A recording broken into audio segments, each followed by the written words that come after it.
I'm Donnie Ray, and this is the PRIV Talks podcast. Join me and my team as we pull back the curtain on work, life, family, friendship, leadership, entrepreneurship, and everything in between. We hope these conversations will inspire you, make you feel connected, and bring you a laugh.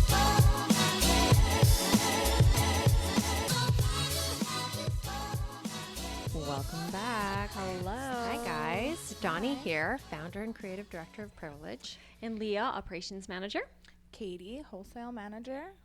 And we have a lovely guest with us.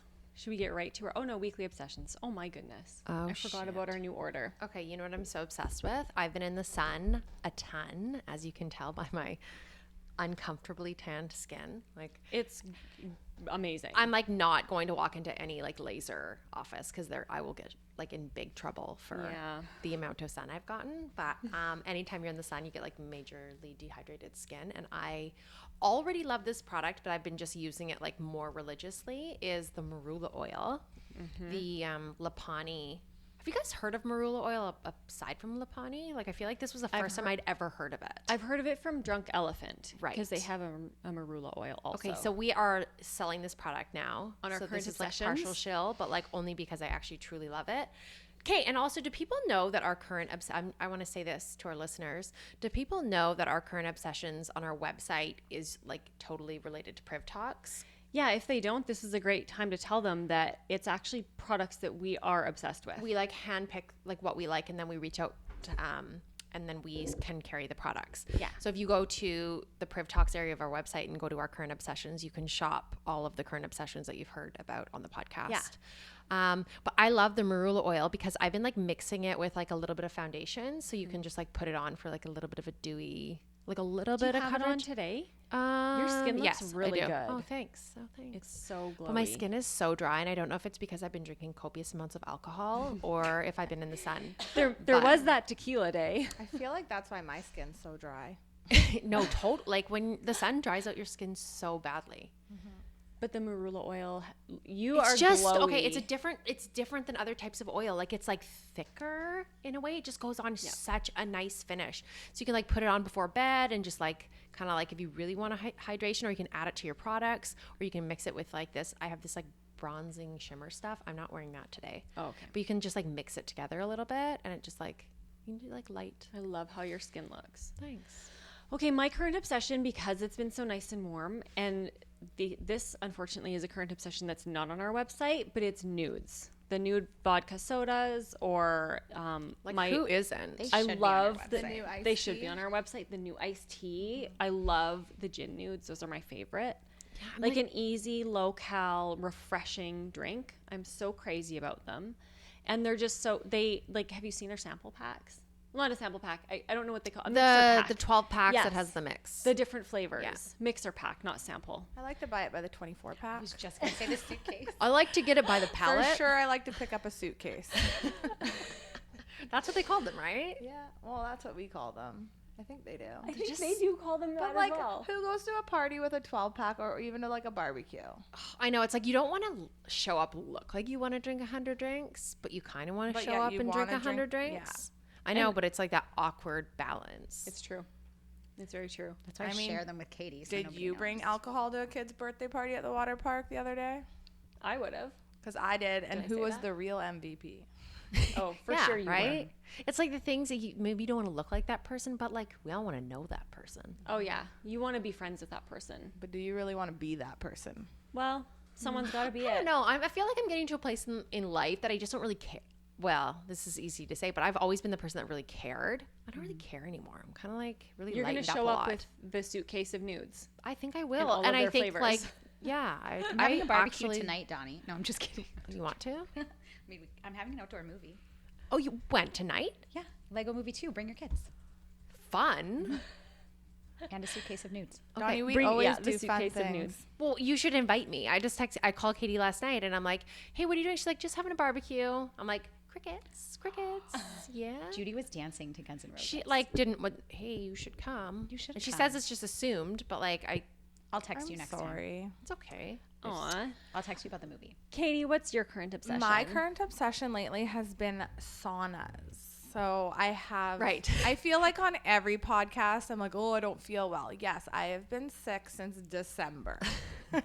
True story. But I had like a really raspy voice and like a sore throat, but nothing that was like strep or like had turned into anything more. I felt like I kind of just needed to like flush my system. Yeah. Maybe quit drinking for a day or two. Maybe stop going to Vegas every 2 weeks. I'm getting Vegas voice. Yes.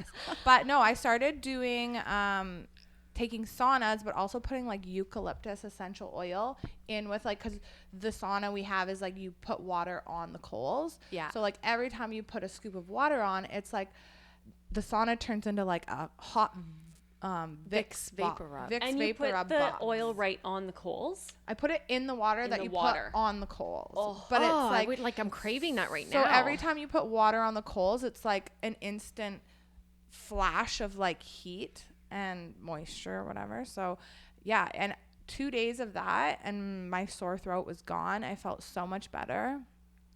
Yeah, You it really, do sound better. it really helped flush out my system. Your skin looks really good too. Yeah, I you bet look you really it's good. like just such a good effect on your skin You guys too. both Yeah. look really good. For sure. I gotta Like, do whatever you're doing. It's like it's like this on drugs. Like I get so much satisfaction over taking a really hot cloth and just like putting it on my face in the morning. Do you put like eucalyptus on your cloth? I You should do could, but I that. don't. I just Ooh, like sounds love it nice. really hot and just put it on my skin before I like wash my face. Oh, I like but that. like that would be The even other better. morning I put like citrus oil. So I put lemon oil and orange oil in it. It's supposed to like wake you up in the morning. Ooh, It yeah. was so good. Yeah. I I've need a got sauna. lavender, eucalyptus, citrus, peppermint. You're really like set like into like those like smell is a big one for you because this is the girl that travels with candles. Yep. Yeah. That's one thing. That's one of the things that I really appreciate about you. I remember getting to our hotel room in Vegas before, and you're like, She's the candle? best to travel with. Question She's the best. is, do I bring a candle in my luggage to shoe shop this weekend for our boat trip? Oh, For sure. We're literally going on a boat with a tent. I think feel we like bring a that's when candle. you need a spray. She brings like Like a traveling sage with her in a spray. hotel room. She's got like candles, face masks. Yeah, that was the. Yeah, that was like it's I've never amazing. hoteled like that before. Yeah, she it's did a really full nice. peel on me. Whole new. Oh my gosh, like a full spa. She's Okay. a traveling spa. Yeah. Okay, let's intro our guest because I know you all know who this amazing woman is. Muse and Moxi was created to put the social back in social media. Founded in 2018 by Karen Miller, who brings with her a decade of experience in social media management and marketing. She has designed a unique organic growth strategy that sets Muse and Moxi apart from the competition. While her main office for Muse and Moxi resides in Vancouver and we are included in her portfolio of clients, they also work with many multinational companies spanning across a very diverse portfolio. So we're excited to have Karen from Muse and Moxi. Thanks. Welcome. Thank you. Welcome, Karen. Thank you. She likes, Karen likes to drink nudes too. She does. I know that She from experience. really does. Yeah. Last night though, I wasn't feeling like nudes. I was actually drinking Michelob Ultras. Oh, But you were is that a putting beer? Yeah, that's like 90 calories. you were putting clam in it, and it was a barbecue. I felt like it was a good barbecue drink. It Oh, was. clam and beer is like my At what point in this podcast are we going to ask Katie what she did yesterday? I was Oh told my at some point we have to ask Katie what she did yesterday. Katie, you have to share it. I Like, don't know. if because I can I'm on this podcast, you shared feel like Kit you Kats should with Caitlin. I feel like we Yeah. need to tell everybody that not only is Karen this social media expert who's been teaching our team so much about Facebook, Instagram ads, and Yeah. like how to properly do social. She's slapped our hands on a lot of things we were doing that we've changed. Yep. But she's also Katie's best friend. Yeah. So it's kind of Guilty. nice that Katie brought this into our circle of trust. Okay, I'm going to tell a story, and you can decide if this makes the podcast. So yesterday was my son's 11th birthday party. Hold on, quickly imagine this just edits to nothing, and our listeners are like, "What?" You have to join the Facebook group if you want to know anything more. Okay, so we were at my son's 11th birthday party at a local water park. It was really fun. There's like water slides and a wave pool. And one of our friends had designed this really cool gift. So my son has autism, so sometimes like our friends are like scared to do things outside the box for him, but it was a scavenger hunt. And so to get his gift. That's so it cool. went from mom to mom to mom. So it was like, go to the mom who has a pool. Go to the dad who you have a secret handshake with. So him and all his little buddies are running to get this gift. Clue number 3 was go to the mom that has a pool. So Tristan's like Baywatch. He calls Katie Calls me Baywatch. Baywatch because I saved his life one time. It's a true story. He was almost drowning and Katie jumped. Well, Katie was. always saves kids in the pool. So, my son can swim now. Anyways, we're like, where's Katie? Where's Katie? And I'm like, where's Katie's other half? And then Carly looks at me and I was like, I'm going to call her because Tristan was starting to get like, where is Baywatch? And so I'm like, and Katie wasn't there yet. Katie had been at the party. I thought that we could just like slip away for a minute. Yeah, snuck away. And nobody would notice. They were in a bathroom at the same time helping each other put on sunscreen, I think. At the water park? No.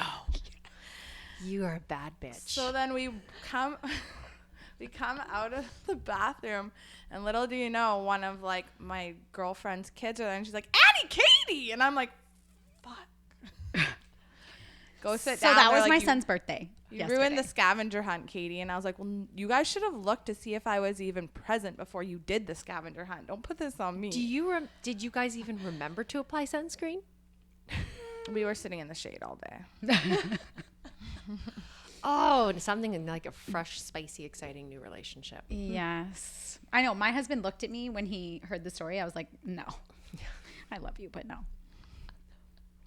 I mean, it was a first for me and him, so it's not like this is something we do on the regular. So it's not like the Mile High Club. It's like the kids' pool club.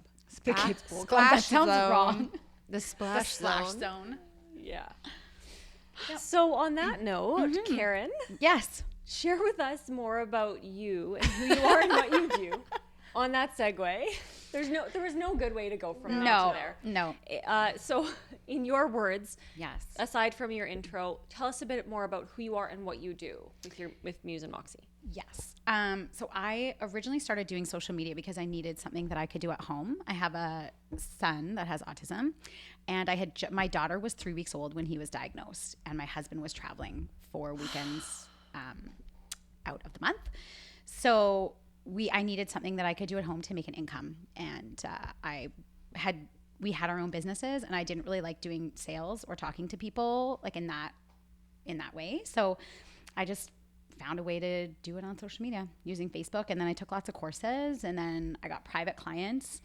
And then when we decided to launch Muse and Moxi, it was really because I wanted to create a workplace where other moms could come and be able to work from home. I always think that's such an interesting way that you have like tailored your business, where you're employing these other moms to that also want to work from home. Yes. I mean, it's just, that's an ignored part of many industries. Yeah. They don't even think about it. It's like, oh, well, you're just, you're out of the you're out of the marketplace. Yeah. I've never understood how moms can actually hold a 9-to-5. What do you do when you get a call from the school that your kid's sick or totally, the and many it's other just things that that's happen? right, and like Field this trips. is just like not a 9-to-5. Like it's becoming more common in the workplace for people to have like maybe shared positions, or like they have to become an entrepreneur to work. But this is such an interesting way that you're just like tailoring the positions. So how many women work for you? 4. And do they all work from home? All work from home. Yeah, nobody. Amazing. I have an office in my house, but the only time they come is if I give them a glass of wine to say hi. Like, you know what's sweet about that? Low overhead. Oh, that's true. You can pay for an office, or you could just not pay for an office. Right? I mean, yeah. And I think that that's the way that the world's working, right? Is shifting. The laptop entrepreneur is something that my husband and I have always been really fascinated with, that where we've had friends that have gone to work in Bali for months. And I think like Bali's probably not my particular cup of tea. I don't like flying, so that's really far. But I do like the idea that these moms can go on vacation with their kids and still work. And absolutely. It actually, one of the moms is quitting her job in September and coming to work for me. And it literally is a matter of $800 is what gets her home full time with her kids. By the time you don't pay for daycare anymore and you don't pay for gas and lunches, $800 is what brings a mom home if she wants to. It's such an interesting stat. stat. That's a crazy stat. I actually didn't know that. I knew it wouldn't be much, but it's also really interesting that you brought up Bali, because this is something that I've learned about, that this is like there's like a bit of a social media like hub over there, right? I have friends that they have a lot of conferences and like tools to educate yourself. And I think it's one of the things you told me before that was really interesting was there's no degree on social media, and if there is, you're not really buying it. No, because social media has changed since Friday. Right. Like something changed this weekend in Instagram. So It's always changing. And it's like you can't get a degree in it because it's going to be outdated. It's so irrelevant in 2 months. Yeah. How do you find that you stay on top of those changes? Yeah. I'm not like arrogant enough to think I know everything about everything. So I think like I connect with as many social media teams and agencies as I can. And Social Media Examiner on LinkedIn is one of my favorites. I feel like they don't just post a blog and say like, oh, we know everything, but you get feedback from 200 or 300 people. I really like Gary Vaynerchuk. I know lots of people don't great. like him, but I love that he's just in your face and this is how it is. What's his theory? You've mentioned it to me before. The $1.80 one? Yes. Yeah. Yeah. Okay. Can you round that up? Yeah. I can round that up for you. So that Which also now I would say is very get your pen and paper. you get your pen and paper and use this on LinkedIn as well. I think LinkedIn is a very underutilized tool for business. Yeah, and it's something we talked about at our meeting this morning about implementing more of, because right now we use it, or like I do, as just like an independent tool. So for me, maybe to connect and network, but it's such an important way to connect with people who depends on who your market is. But for us, it's like for people who are driven, partnerships for the podcast, things like that. And it's an important your way. audience is so defined on LinkedIn, right? Like there's no gray area. You know exactly what someone does for work, and probably you can guess around their income and who they work for and who works for them. Like it is so targeted that's why you pay a little bit more for ads on LinkedIn, but that's because there's not a lot of guesswork that goes into it. Right. So the $1.80 method is you leave your 2 cents on the top 9 photos of the top 10 hashtags pertaining to your brand. And what that does is it makes you relevant on the app. It shows that you're engaging. Like Instagram specifically wants you to spend time on their app because they want to market to you. 5 years ago, you could post up a pretty picture of yourself in front of a white brick wall and it would maybe it would do well, but it's different now, right? Like they want you creating good content. They want you to engage in the app so that they can market to you as well, right? How do you even find these like top 10 hashtags? Like, can you search trending hashtags? Yes. Yeah, you can. And there's also hashtags that like, even though Instagram claims there's no such thing as called getting shadow banned, that is maybe not so true. What is shadow ban? When you use like, if you were using like for like or comment for comment and stuff, Instagram, it feels spammy to them. So they actually like your post gets seen 75% less. So it's so censored. So I think also finding hashtags that don't have like 200 million things on them, but finding ones that maybe have like 200,000 or even like something local to yourself that has like 2,000 hashtags that you can go in. Relevant. And you can also use the geo filter, right? So you could go in as people who have tagged things in Langley, let's say, and you can go comment on people that live in Langley. Okay, so how do you find these hashtags specifically? I use like tools. I go to like Onlypult is one. That's what I use for schedule. ONLYPULT, and they have a hashtag like Onlypult. Yeah, I use it for scheduling posts. But they also have a hashtag creator, so you can go in there and type in like some of the things that you're thinking about, and it'll pull up a bunch of suggestions. Again, not all of them are perfect, but I feel like you can always pull a couple out. But hashtag research for me is like hours upon hours of research. There's tons of free tools you can use online where you go and say like, we're in fashion, and it'll pull up the top 20 fashion hashtags. And then you have to decide like, do I want to do like I wouldn't just do hashtag fashion, right? Like I would do something more refined than that, because otherwise you're going to get lost. You're going to like get you're commenting you're on gonna the get lost. top 9 photos of the top 10 hashtags, but you're choosing fashion or women's fashion. Yeah. Well, that's like you're going to just be like in So a sea diluted. Of people. So diluted. That's right. Yeah. I would do like rompers, like, or something very specific, or like for me, I like to network with other women in businesses. So I'll do like moms who like work from home moms, or also because that's maybe potentially a lead down the road. I get asked like 7 times a day if I'm hiring in my Instagram. I'm like, I wish I was hiring for 7 more people, but I connect with lots of other entrepreneurs. And don't you find, and I think you've already noted this in your comment about your observation about you used to be able to just post a certain style of photo and that was enough, but Instagram is becoming, it went really in a voyeuristic direction, but I think it's swinging back the other way where it is becoming more personal, where you have to be more intentional. They're putting the authenticity back in it, I think, right? It was created, I mean, I think when you create a a social media platform like that, you almost don't know the beast that you've created because the consumer dictates, right? That's a powerful statement, actually. You don't know the beast that you've created. Look at what Instagram has become. And it started with someone being like, I'm going to start an app. Yeah, that we can share photos on. I was going to say, they Facebook took what they without the thought was the words. best of Facebook. Yeah. And then Facebook bought it. Yeah. Because that is Zuckerberg. He's a very smart man. I like that. But so the consumers, we dictate how, it's a social media platform. We dictate how the app works. Yeah. And how we want it to work. Yeah. But yeah, I think, I don't know what I was saying, but yeah. They're basically like how they're trying to combat the robotic part of it. Like they don't want bots. No, and I think also the style of photo. Like it used to be the white kitchen with the quartz countertop in the background and stuff. And I feel like I like that style. It's beautiful. Of course you do. But there was the early adapters, right? There was the real social media influencer, the girl who like just freaking loved her kitchen and wanted to share it. And then 20 girls came behind her and just took all of her photos and started sharing it. Like they also loved their kitchen. Yeah. And I think that somewhere those are getting drowned out now. Mm-hmm. People want to see something a little bit more. It doesn't have to be mismatched. It should still look good. Like it's cohesively should look pretty.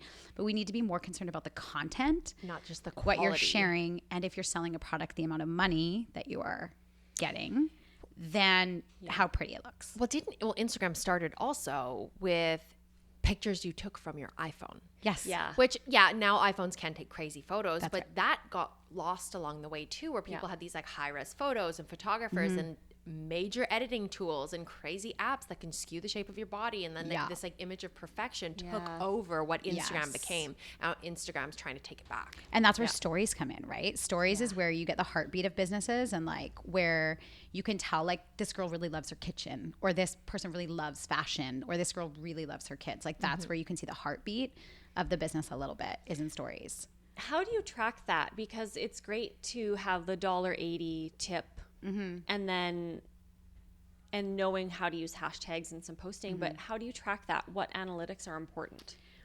I think Instagram makes it really easy to read your analytics. You just literally click view insights. And I don't think that there's many more analytics, unless you're selling a product, that people need, other than to know how many people saw your post that weren't didn't follow you already. I think that's an important one. Like, are your hashtags working? So if 2% of people saw your post, your hashtags, well, those are bad hashtags. Like, it's time to make some changes, right? What if you're doing Instagram personally? Like I like the conversation with this tailored towards businesses, but like as just like an individual, like posting, like should I be using hashtags when I'm posting? It's up to you.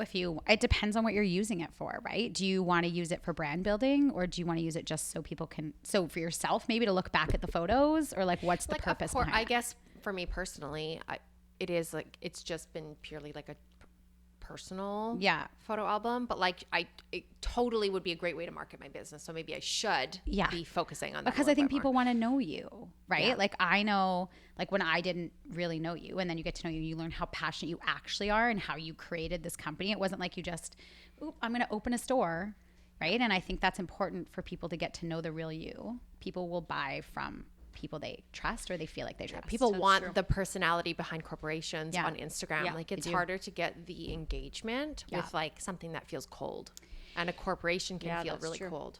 Do you know what is so crazy? Warren Buffett, who I think is like one of the smartest men ever, who I also like think may have some awesome challenges, like my son, maybe, sort of. Probably. He would lock himself in a room and study companies, not necessarily the numbers even, but study like who in the company is having a divorce, who is getting married, what's going on with the companies. And he would make his investments based on different things than anybody else did.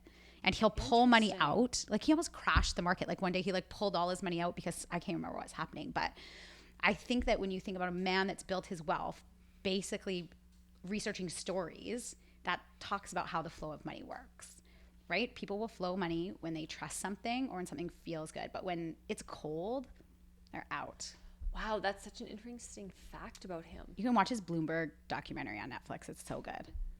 Oh my goodness. Really interesting. He makes like it's like really practical investment decisions. Oh yeah, but back when he did it, everyone just looked at the numbers of the stock market. When Amazon's been parabolic in the stock market for a long time. Yeah.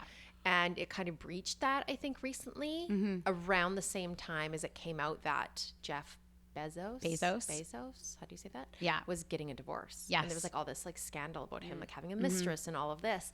And so like ironically then there was like people who are like, oh, did he intentionally dump the stock so that he like kind of had to give less? You know what I mean? Something about that within the divorce. Probably. It was probably Buffett. Interesting. It's probably Buffett the whole time. He was like, yeah. Buffett's like, oh, heard he's got a side chick. Yeah. I'm out. I'm out. See you later, Wow. Amazon.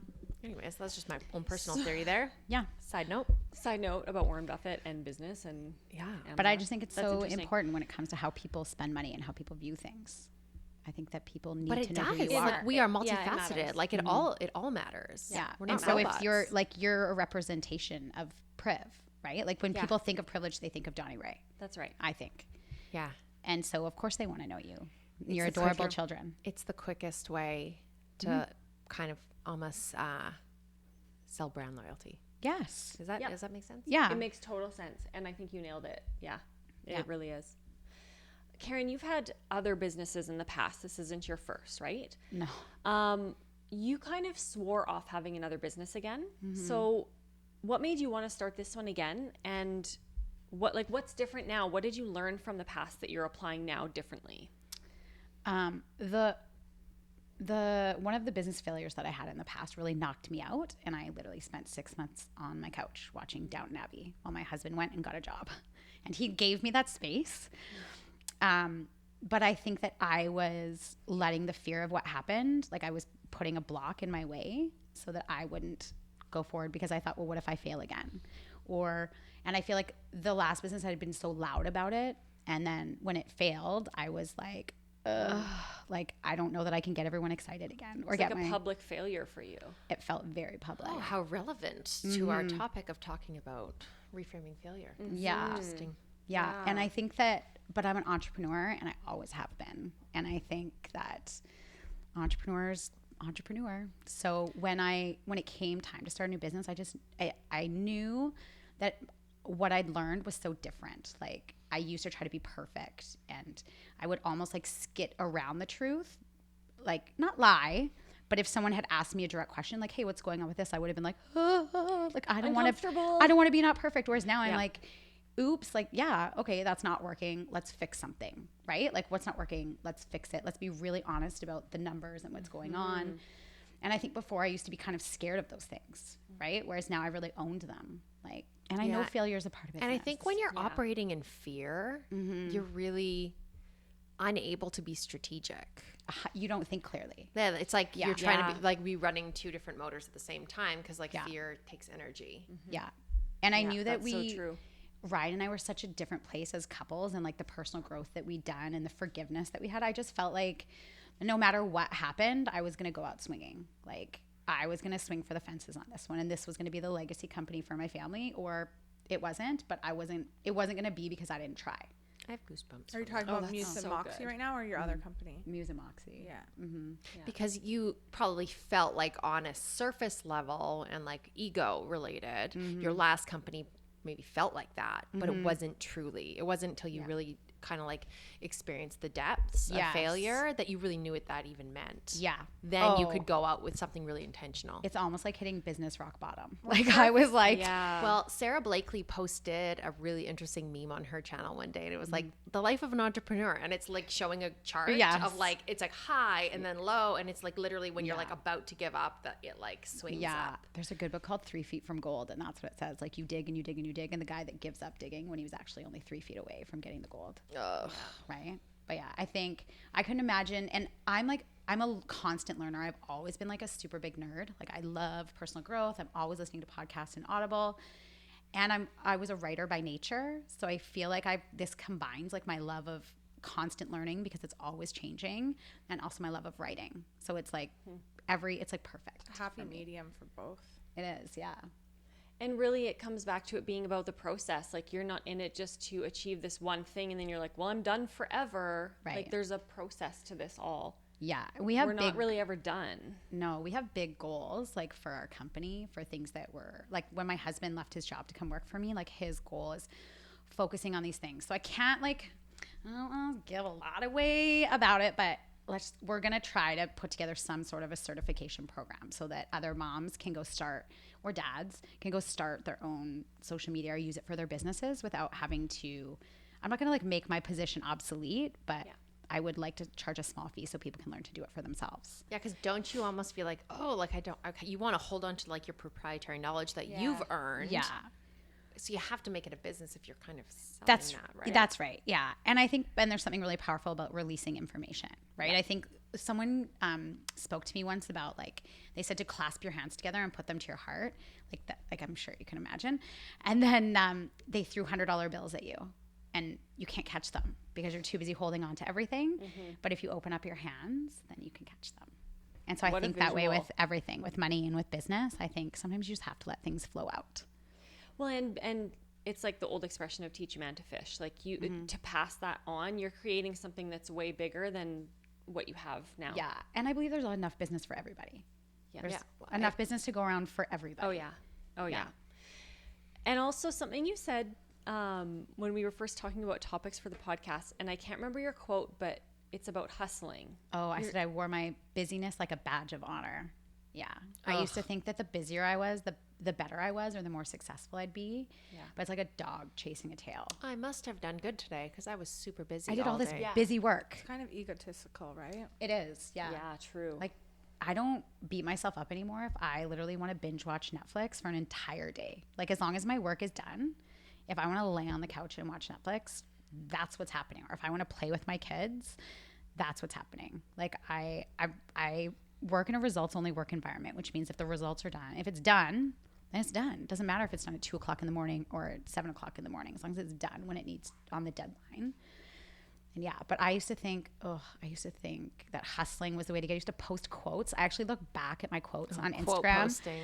Where it was like hustle, it's all like about the hustle and the inner, like the struggle is free or whatever. So Donnie and I have always said like more or less with like people's personal pages, if someone's posting a lot of quotes, they're usually not in a good spot. They're dark. Correct. And I look back through like my timeline. Mine too. And I can see exactly where I was at, like the darkest moments or the hardest moments, and there's like quotes. It's like a cry for help. Yeah. It's completely like a cry for help, and you don't understand it when you're in it, but like I feel like giving people a hug through this computer when I see them now, and I'm like, oh, but it's so true. Like I look back at my feed and it's like it's a timeline, but there's like a day that I posted like be kind to people, and that was like the quote, and that was probably like the darkest day of my life. Because you needed someone to be kind to you. Yeah, you're just like reaching out for like validation or something. Yes.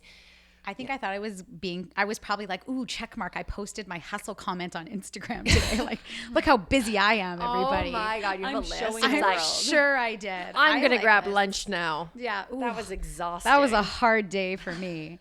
But I feel like it's like you're getting your keys, getting ready to go somewhere, but you're not never actually leave the house. But I think a lot of that's fear that keeps you back, right? You just gotta do it. How did you get past that? Because you've said, and you talked about it when you in your other business, you had a lot of that. What is there a process you went through, or did it happen organically? I feel like I changed a lot of my sphere of influence. So they say like you become the 5 people you spend the most time with. Yeah, what's the saying? And, if you're the smartest person in the room, you're in the wrong room. Yeah, get a new room. Yeah. And I changed some of the relationships that I had because I felt like it was my happiness was like indicative to how they thought I was doing in business or successfully. And I felt like that wasn't a healthy, not everyone needs to have an opinion, right? Like I don't need to know everyone's opinion. If I need help, I will come to anyone in this room and be like, hey, help me because I respect you all. But I was getting a lot of opinions from other people that I think weren't healthy for me. Validation from the wrong people. Maybe I was in the wrong room. Or searching for it at least. Yeah. And so I think Ryan and I like how you said that. You're just in the wrong room. Yeah. It was an intentional pivot. Like we shifted. It was like a TSN turning point. Like, okay, what isn't working in our life? Why do we feel like this? And we shifted. And I think when you put that out into the intention, like I have the greatest group of friends. Like I feel so rich in that way. And I think that was important. I read The Gifts of Imperfection by Brene Brown, which I think... Oh, we referenced Brene Brown again on the podcast. Shocker. Oh, Brene. I was going to give a quote, but I was like, oh, I'm going to hold it in. Is it Brene Brown? Yeah. And then I read, I don't actually read. I listen to Audible books. I read my like trashy books, but all my personal growth goes into my ears. And I did A Return to Love by Marianne Williamson, and which helped me forgive people I was holding hurt against and learn to forgive and love myself. And I think that like fear can't exist when you're in such a healthy, loving environment. Like fear doesn't have a place there. It's too light. So true. And So I think many- staying on top of it. So many good truth bombs in there. I hope people are taking notes because that's really a interesting process that you went through and you walked through it in kind of a short amount of time. I looked in a mirror. Like you have to look at yourself in the mirror and just like, have you ever, when you do your makeup, you don't really make eye contact with yourself. You're kind of just like, but you ever actually like look at yourself for a full 2 minutes? All the time. I look at Katie too. If you see photos of us, I'm usually staring at her. But yeah, I think you have to look in a mirror and get really honest about the things in your life that aren't values that you have that aren't your values. And then you can choose to change. It only takes 21 days, right? Create a habit. So true. But it takes the honesty, really. Like, and for you, that was 6 months on the couch watching Downton Abbey. It was. So, honesty can be really hard for people. Some are more easy. Some people come to the conclusion a little bit easier than others. Just like admitting failure or like addressing what it is, because I don't think you can move forward if you don't address what happened, what went wrong. And perfection will block you from that. It won't let you see that, oh, this is why this big thing you're happened. so busy trying to protect Rather than your perfections. That's right. Rather than just like be honest and fix. Because if you can fix the imperfections, that drives you closer to perfection. Really. If you can't be honest with yourself and deal with it and move on and forgive yourself, it's probably going to happen again. Yeah. And I also feel like in life, it's part of the process. We're like striving to be, it's evolution, really, like bigger, stronger, better, in all aspects. Like monetary is only like one part of the equation. But it's just the journey. So like we all think that we're going to get there, that there's like a finish line, and then we're all going to like, I don't know, hang out in Bora Bora for the rest of time. Well, but there actually is no finish line. How old were you when you started Privilege?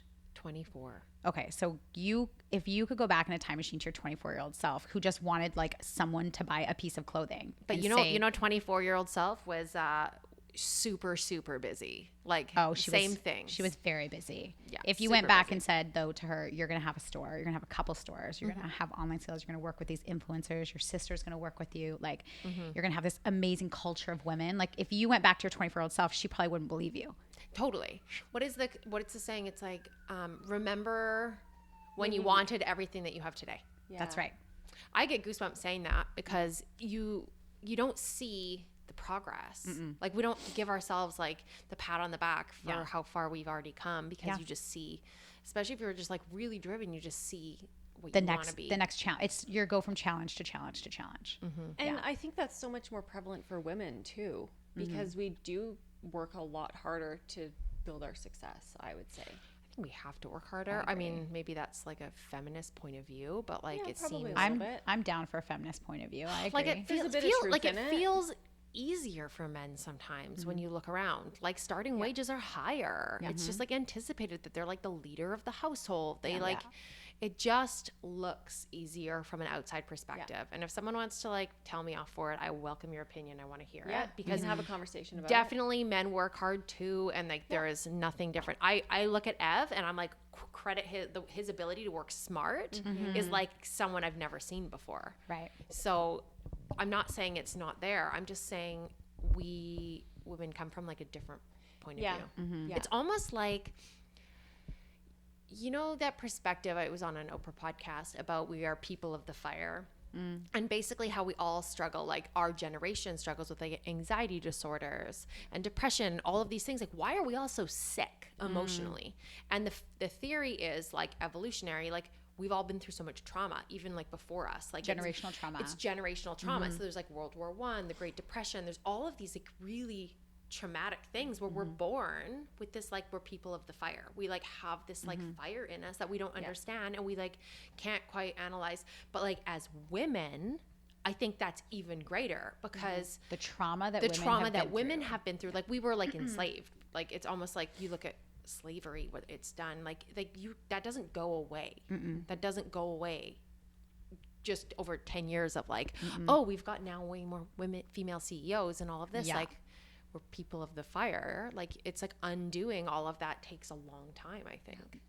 I went to a spiritual healer who like tried to help with some of the generational trauma in like the past, my history. Like we were like gypsies that were like burned for being witches in Scotland. That was like that's my like lineage. So yeah, it was pretty crazy. It's funny. I was talking to Miriam and she was like, she's really into spiritual healers or whatever. She's like, I went and they snipped my cords. And I'm like, what do you mean snipped your cords? She's like, I don't understand either, but they just snipped them. Okay. And I felt really good. And I'm like, this makes no sense to me. This woman knew things about me that I had never told anyone in my life.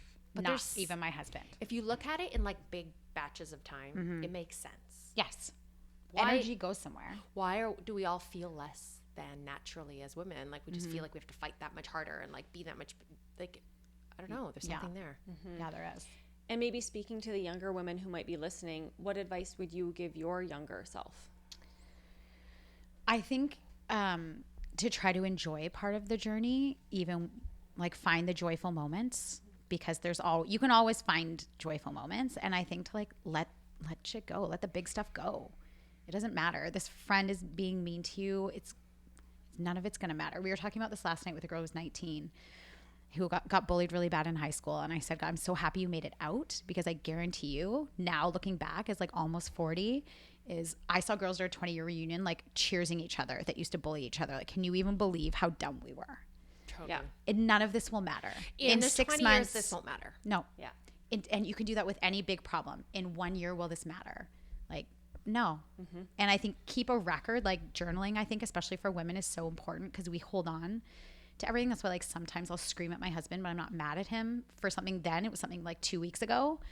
I think journaling for women, Gabby Bernstein says you have to get it out. Like get it out of your body, out of your head, get it on paper, burn it, rip it up, but just however you're feeling. I think journaling is really important too. That's great advice. We had some amazing questions from a lot of our listeners. So let's go through a couple of those. Sure. You touched on a couple of them already, but any more tips for the best way to continue learning to stay above the curve? That's a question from Olivia from our Facebook group. Yeah. So definitely go to LinkedIn and connect. Follow the hashtags on LinkedIn. They're very relevant. I think social media tips is really good. You can follow me at Muse and Moxi. I post tips. So funny, right? When you do, you're like the worst at like my personal social media. Like I think I posted 6 pictures this year because I'm always busy doing it for everyone else. But my business social media is much better. I think go like if there's free courses that you can attend, like do a little bit of research into the speaker.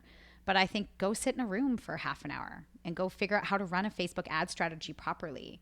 Go watch 700 YouTube videos. Like there's the information's out there. I think you just have to be very clear about who you're getting the information from.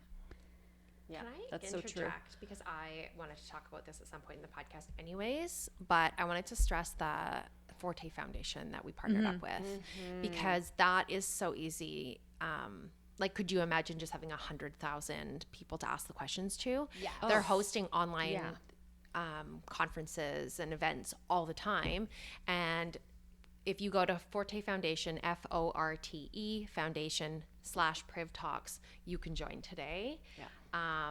They're working to change the balance of power in the workplace. They offer workshops, leadership conferences, professional development, and networking opportunities for women at all stages of their career, and it's completely free.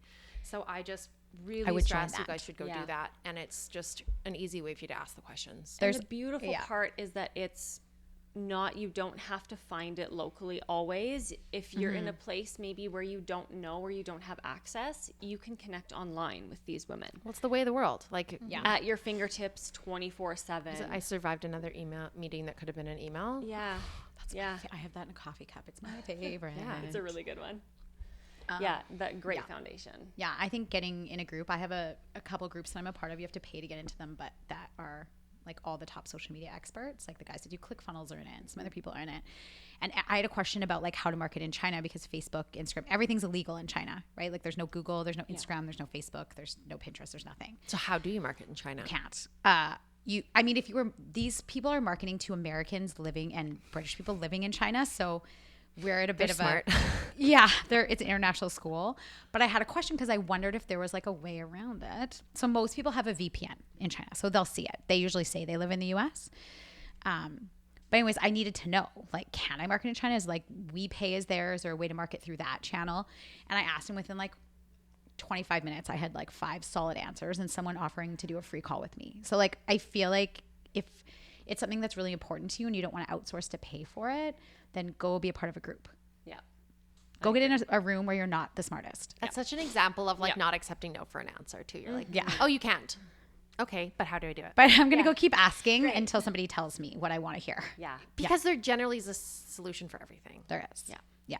Sometimes it's just harder, and then sometimes you just have to bend the rules. So it's like a moral question. Or you just keep asking until someone's like, fine. Can I have an ice cream? How about now, someone Mom? gives How about now? How about now? How about now? Oh my God. You can I have am such a the queen. freaking ice cream.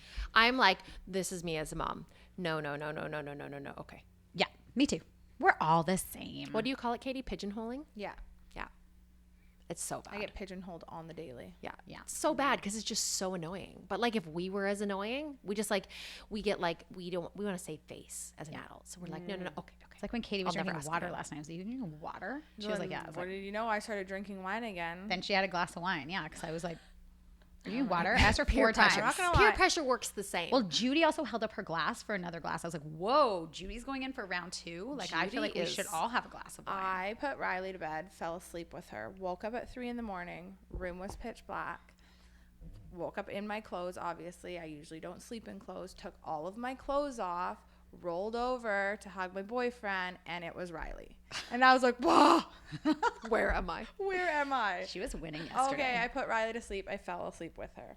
I need to get out of Happens to here. me like all the time. It's actually one of my favorite Houdini tactics. But do you take all I your just have to go clothes check off? on the baby. I do the same thing. And then I just leave a house full of people. Ooh, Kiana was feeling really anxious. I better go to bed. It's usually after I've had my 3rd glass of wine, I'm really tired. I'm like, good night. I can't be the last person to bed at a party. I have like 3 kids to take care of. I got shit to do the next day. But Yeah. it's like, you can't kick people out either. So I just like go to bed. It's so funny. I Houdini all the time. I used to do it from the clubs when I was in my. I've had a good one this weekend though. Someone's like, I'm not going to shout out who it was, but they were like, do you ever feel like you kind of want to ask people to leave, but you like don't know how to do it? And I was like, yeah, right now. And then they went home. That's amazing. So good. Okay, back to some listener Sorry. questions. How much do you think a small business should invest in social media on a monthly basis? Good question. Oh, that is a good question. Yeah. Okay, small business. I would say for good social media, anywhere from $500 to $1,000 a month. Yeah, and that's for like that'll get you like someone will do your posting for you, your content creation. Facebook ads usually people charge more. Some people include it in their packages, but I think sit down and have a coffee with the person and look at some of the things that they've done, right? And there's a lot of people that claim to be social media managers because they post pretty pictures. And not to say that they're not, but I think just look at what they've done. Don't look at their personal thing. Look at what they've done for other clients. And also, you never know, you might have somebody in-house, right? And that's another thing that we'll do is where like I'll go in and consult for a company and train the staff, get them up to basic. And then I drop in every 3 months for a really low fee, but then they don't have to pay the overhead to somebody else, right? You might have someone on your team that is actually really good at it. They just don't have the tools yet. Yeah. And if somebody has a really small budget, I give it to one of my girls. Like I'm just like, here, you just can have this $250 one because a lot of them are still learning. And so I'll just personally, financially that's very low. But I think if you find someone learning that has a good mentor or something, then that would be okay. Yeah. Great advice. Well, why don't we do our rapid fire Q&A to wrap things up today? Siani, do you want to kick us off with your boss or bust? My boss or bust. Okay. Brace yourself, you guys. If you have kids in the car, you might want to like tell them to earmuffs or turn it down because there's some profane language here. But it starts with my daughter, who is almost 2 and doesn't talk very much. She's super expressive, does a lot of miming. You have to actually I have to go get a bag of candy and be like, say pink and hold the candy out. And then she'll be like, pink or yellow or Yeah. like she can talk. she knows it. chooses not Yeah, to it's talk. really like her personality is like kind of like Ev, like few words, very knows what she wants, but like just doesn't really want to have to be too wordy about it. So it's kind of an ongoing joke. But anyways, we were at her and Emerson and I were just doing some home stuff, went to Home Sense recently. All of a sudden, Elliot, fuck. Emerson goes, Mom, Elliot said fuck. Elliot said fuck. Elliot said fuck. Emerson's 5. Very loud. Super loud. He has absolutely no volume on his voice. I am so embarrassed. And there's like moms all over staring at me. Oh my gosh. I'm like, so hard. As a mom, I know we're not drawing attention to it. It's not her fault. She's heard me say it 5,000 times and knows the word. And then Emerson just really wanted you to know that Emerson's she had trying said to it. do the right thing, right? And I'm trying to not draw attention to the situation. So it's a super awkward. But he continuously is He bringing kept you to do back. it. And then Elliot's just like, I'm like, Emerson, just ignore it and move on, which is hard for him to understand because he probably would have gotten in big trouble if he did it, right? Yeah. Elliot, fuck, fuck, fuck, fuck, fuck, fuck, fuck, fuck, fuck, fuck. Like 8 times, quietly, softly, just like a sweet little peach. Oh my Emerson goodness. is yelling, Mom, she keeps saying fuck, she keeps saying fuck, she keeps saying fuck. He is so distraught about it. I am It's like going in circles between them. we have to go. Like, this is the most embarrassing thing I've ever dealt with. Did you buy You anything? want to try not to draw attention to it, but yet Emerson's looking at you being like, how are you not dealing with this right now? Well, yeah, it's a double standard. You're not going to deal with her, but you're going to deal with me. Like, how do you explain that? And I'm just There's always a actually at a double loss for standard. words. I can't say You just want to get anything. out. I was like, I need to get out of the store. I need to get out right now. I actually left after paying for something that I never picked up, that I left at the front desk. And now I don't know where the receipt is, so I can't prove I paid for it, and I can't even get it. So it's like I have to call customer service. It's like this huge ordeal, all because Elliot said fuck. And I'm like, oh my God. If I would have taken the approach of not swearing around my children, we wouldn't be in this one. But I have to take it as a bus today. That's what I got. That's a good one. If you didn't swear around them, I probably would have. So, I mean, don't I harbor mean, at the end of the day, she was going to learn it at some point. Sometimes you need to anyways. say fuck for your kids to listen. Well, they don't get it. Okay, so you swear at your kids sometimes too? Like I that. have. The only way they take you seriously. Like when it's like Tristan was about to like run and get hit by a car, I was like, Tristan, fucking stop. And he was like, Yeah, you saved his life. that's right, I did. Because if I said stop, he would have been like, meh, la, la, la, la, I don't hear you. Totally. I But throw they know an you F- mean business. Oh, yeah. And it's pretty hard to like mean business with kids when they're like getting in trouble all the time. Yeah. So it's like they're just like do do do do. Ignore you. That's a good one. Anyways, Leah, what's your boss or bust? My bust was going to the beach and burning my legs, like front of my calves. I saw them last week. I take it wouldn't take that much sun to do that. No. So last week's podcast, you got sunstroke. This week, you burnt your legs. Yeah. Do not know how to live in the sun. I Leah. apparently, moving from the Okanagan, fair have weather. lost everything that I grew up knowing. Yeah. What was It's she saying going into the terrible. weekend though? She was super excited to just be mellow and do nothing. I so was, you I was mellow disconnected. and did nothing. Okay, good. In the sun, and apparently did nothing to the extreme extent where I didn't even put sunscreen on. Okay, but hear me out here. Tell me if I'm right or if I'm right. You never know if you've had enough sun until you've had enough sun. Yeah. You're like never done until It's you have so a little bit true. of a burn. That's right. It's so bad. Or sunstroke. So bust. I love Katie? putting on sunscreen. No, you don't. Come on. Oh, she's a pervert. Oh, first. Okay. Boss or bust? I'm gonna take a boss. I shot my first styling video this week. That's a boss. Yeah. Such a boss. It was so good. I was super nervous. If you listen to the last podcast, we talked about what you would do if you were afraid to do something. So I prolonged it all day and did it at the end of the day as it was getting closer to like the time I had to leave. Caitlin was like eyeing me up over the ledge in the offices here. Like, it's time to do it, Katie. And I was like, so I did it. I don't think it's the best video personally. I think there's so much growth that can come from it and I can make it a lot better, but I'm almost in the point now where I'm excited to do another one because I think I can do it better. It hasn't even been edited and released yet, so I'm still a bit nervous wanna about see that. it. But It's really good. I think it should be coming out, next week. So Okay, what do you You guys did think, good. guys? Was it good? I thought it was really good. Yeah. Everyone's going to love it. you're your hardest critic, right? It's also like I just know- these. You guys have probably seen our videos, but they're like we speed them up and slow them down. So it's like, I've actually botched a lot of them, and they've all kind of ended up okay, except for like one or two. Have not been. No, I think they're always good. Kate's looking at me like, yeah, you've botched a lot actually. They look really cute when they're done. They're good. Yeah. Karen, boss or bust this week? I'm going to take a boss because I threw a birthday party yesterday, as we all know. And yeah, my son had the greatest time. And I feel like sometimes when kids have autism, I always see these posts where parents are like, no one comes to my kid's birthday party. And I feel like I have the opposite experience. I feel like people intentionally come to Tristan's birthday party, and I like heard one of the dads say to his kid, like, I mean, it's a huge park, but he was like, hey, you know what? I know you're playing with your other friend, but why don't you guys make sure you find Tristan and play with him too? And I was like, what is this amazing community that Tristan has? So yeah, I'm going to take a boss. He loved it. Katie won the birthday. She got him some Lego, and he screamed like he won $6 million. She actually always gets the best birthday presents. Yeah. Well, okay, so I asked him specifically. I'm like, what do you want? And he's like, I want Toy Story 4 Lego. So I go to get him Toy Story 4 Lego. The packaging looks a little bit juvenile. It has like a big 4+ on it. So I'm like in a predicament. I'm like, do I get him what he asked for? He has autism. Or do I get him what I think he would want?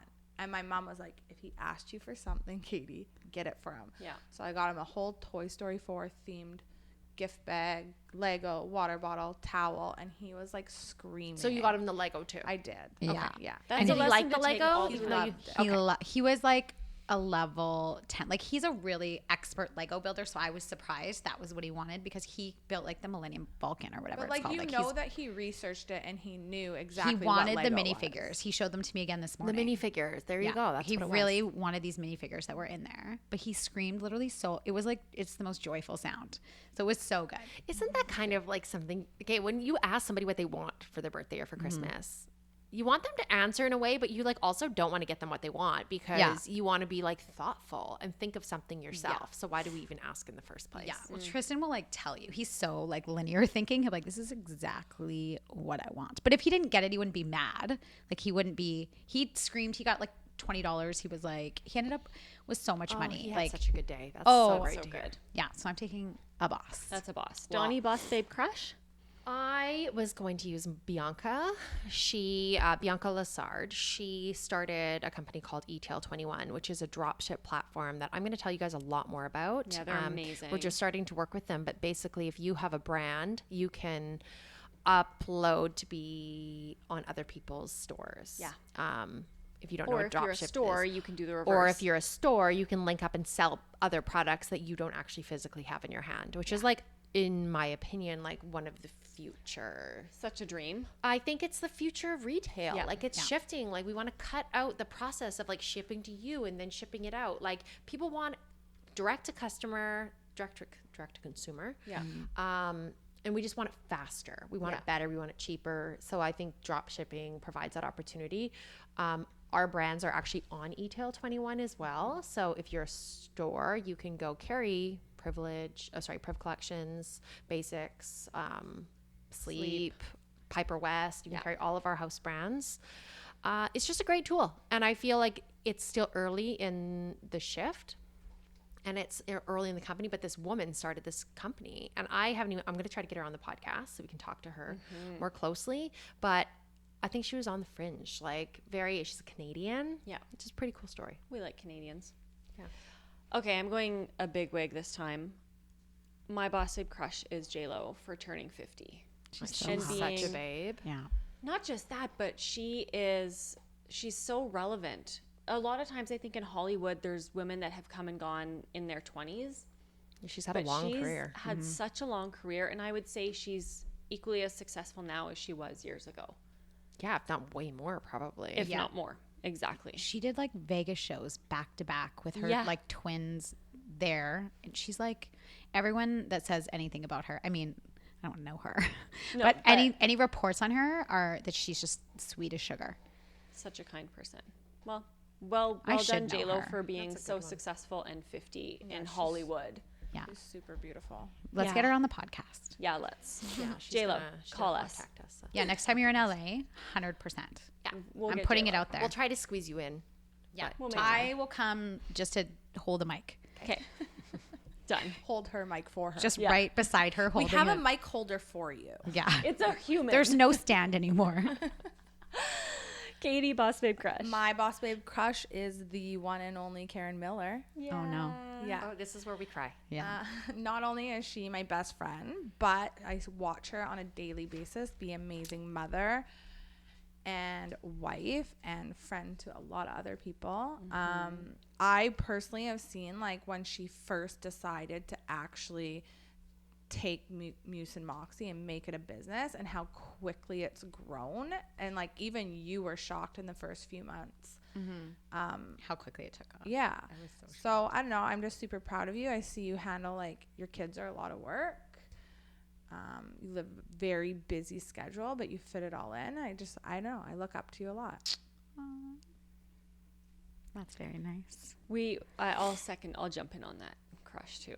We love working with you. Yeah.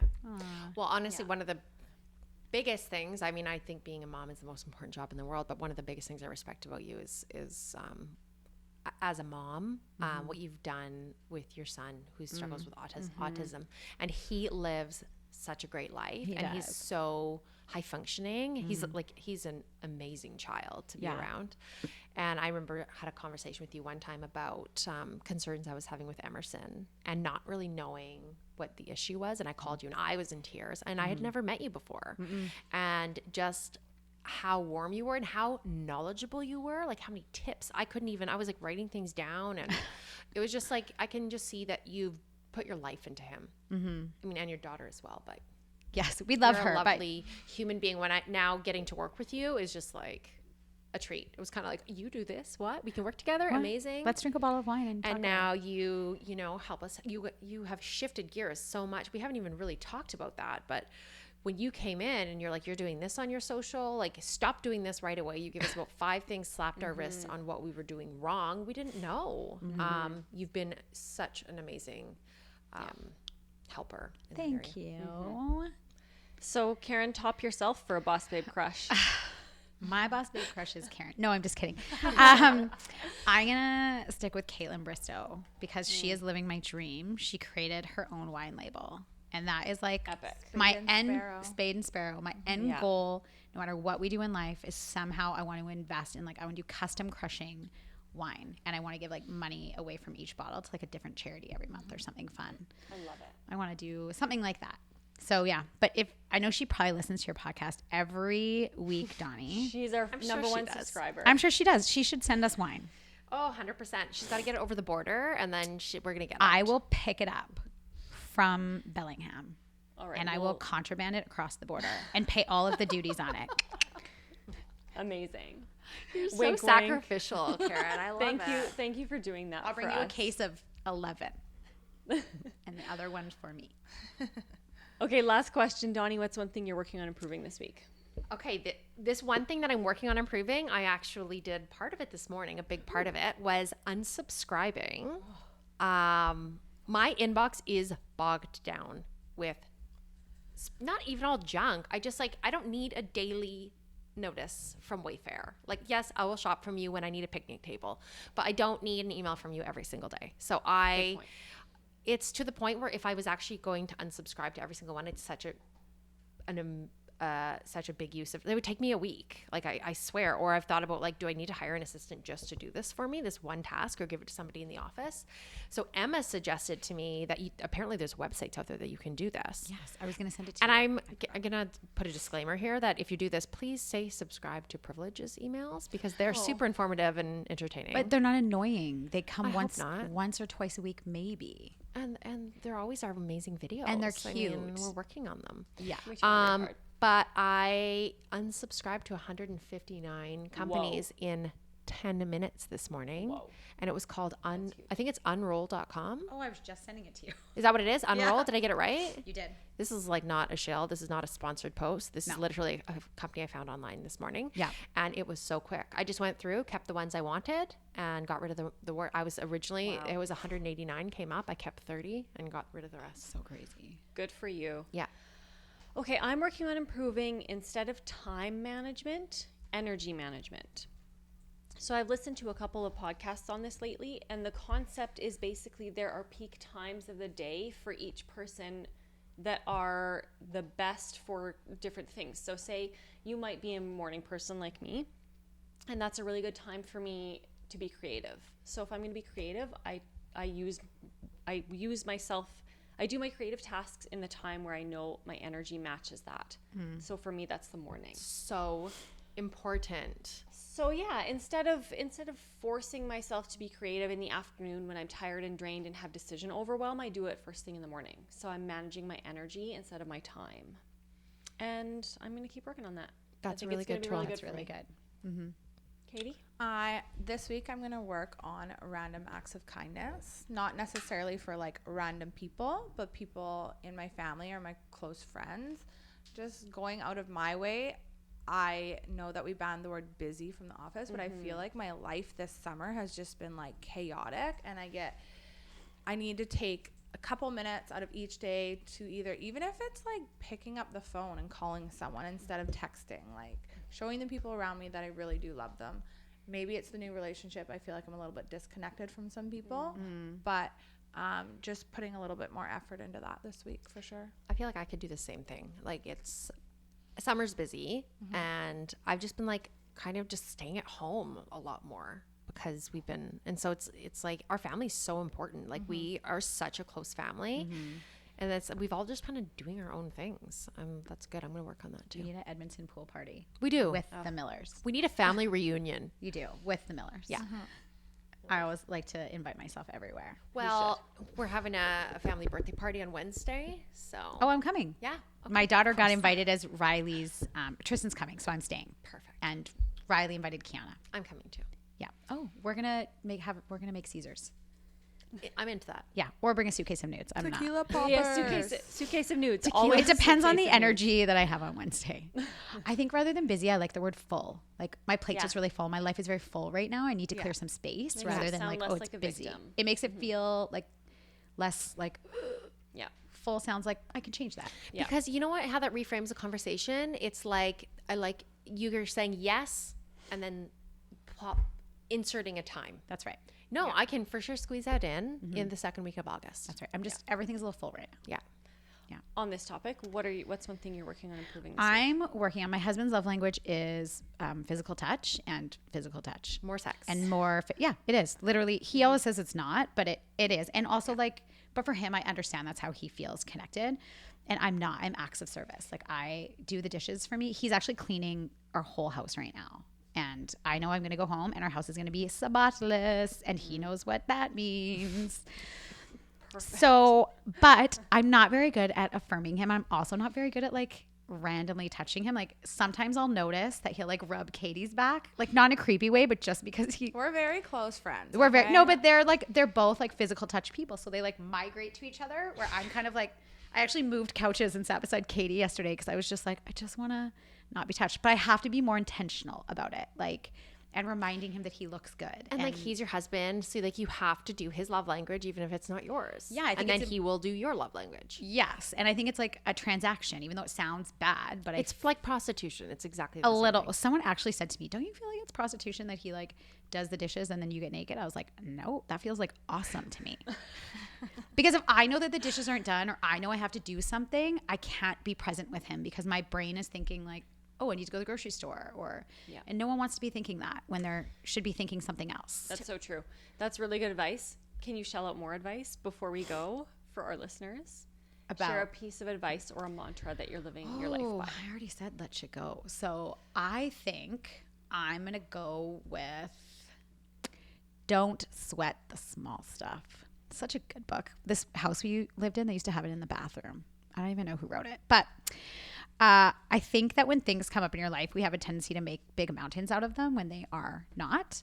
And I'm sure this came with perfectionism and the ego and whatever, but I think like when little problems come up, everything is solvable. It doesn't matter. And you like, if it's something really little, just let shit go. Sometimes just not doing anything is choosing to do something. Yeah, so true. Where can everybody find you online? You can find me on my Instagram at Muse and Moxi with one I, because I have OCD and I think I speak the good English. What did I put in that email? You gift is waiting. If you added the E at the end, to me it looked so like off kilter. I couldn't do it. Yeah. So Muse and Moxi, and then musemoxi.com. My website is coming. We recently had a website challenge, but where you wait 8 months for a website and then there is no website. So any other way to build a website? That's you know what? Everyone has the same problem. No. I feel like it's so relatable as a business owner. Like, oh, okay, so I'm just going to start all over again. I'll tell you what web developers are really good at: getting you quotes. And then you sign the contract and it's like, bye. They're so good at that. So good at that. Yeah. And I don't want someone that I know like really well to build it for me because I feel like I want to be a bit of a hard ass about it and I want to stay friends with them. But don't you feel like there's so much you can do within like Shopify themes? Like it's plug and play. I have the theme already picked out and we actually have we call him our Gary. I cannot speak today. Our fairy godfather. And he's this guy that Ryan was supposed to do an investment with or in a company. And they never ended up doing it. But this guy is just like drips into our life every 3 months to see how he can help us. And he was like, he's this like 50-year-old man in Baton Rouge. He's like, hey, Ryan, what's going on with your wife's company? He's like, actually, we need a website. So he's actually doing it for me for free. Amazing. Yeah, he has a company of people that do that. He's going to want a hand job at some point. From Ryan. I'll get Ryan some lotion. Always a form of payment. Well, on that note, thank you everybody for joining us. listening. And if you've stuck around to the end, thank you so much. I know this was a really long one, so thank you for listening. And thank you, Karen, for being here.